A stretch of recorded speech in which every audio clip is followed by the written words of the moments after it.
मनोज शाही। मैं एक अधिकारी पद से सेवानिवृत्त हुआ हूं और गत कई सालों से मैं देख रहा हूं देश के समक्ष एक मनोज शाही एक सेवानिवृत्त अधिकारी रहा हूं। और इस समय जब मैंने गत 12-13 वर्षों से इस समस्या को देखा है कि इस देश की जनतांत्रिक व्यवस्था जो कि बहुत ही विकसित सभ्यता के लोग यहाँ न होने के कारण से एक गंभीर स्थिति में चलती चली आ रही है।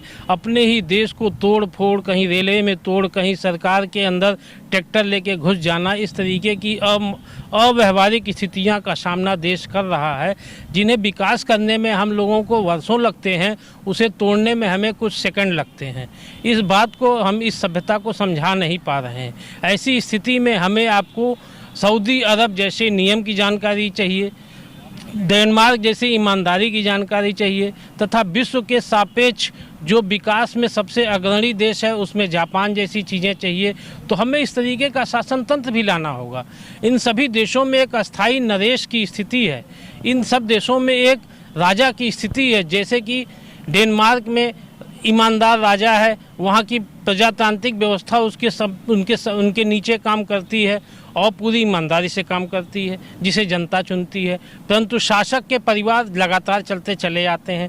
उसी तरीके से जापान में सम्राट आकाहितो की परिवार है जो कि लगातार विकास के अंतर्गत चलती चली आ रही है। और जापान आज की डेट में उसके पासपोर्ट से आप विश्व के किसी भी देश में जा सकते हैं।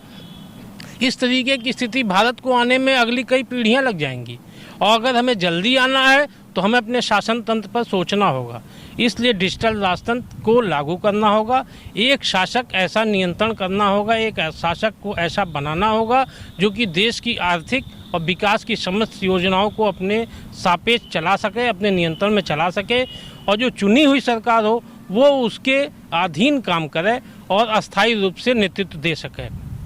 इससे एक सख्त कानून की स्थिति बनेगी और वह उम्मीद जो कि जनतंत्र में हम तुष्टीकरण की नीति बनाते हैं उससे बच सकेंगे और हम विकास की अनवरत दिशा में और कम से कम खर्चे में ही इस देश को चला पाएंगे, जिसका नाम होगा डिजिटल राजतंत्र।